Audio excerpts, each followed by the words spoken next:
శ్రావణ మాసం ఆఖరి శుక్రవారం సందర్భంగా కాకినాడ జిల్లా పిఠాపురం శ్రీ ఉమా కుక్కుటేశ్వర స్వామి దేవస్థానంలో జనసేన ఆధ్వర్యంలో ఘనంగా సామూహిక వరలక్ష్మి వ్రతాలు భక్తి శ్రద్ధలతో నిర్వహించారు. పాదగయ పుణ్యక్షేత్రానికి మహిళలు తరలివచ్చారు.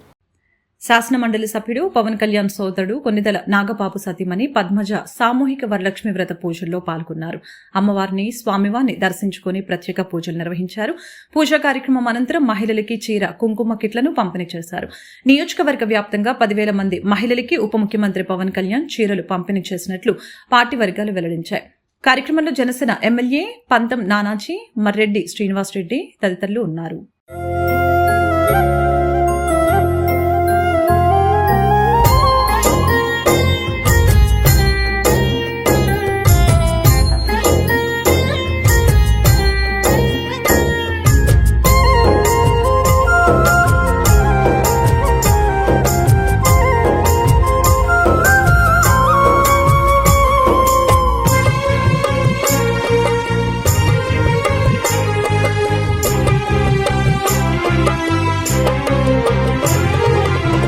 శ్రావణమాసం వరలక్ష్మీ వ్రతం వ్రతమును చేయువారికానంద శుభమయం పరిమళ శోభితం వరలక్ష్మీ వ్రతం అందాల వరలక్ష్మిని మనసా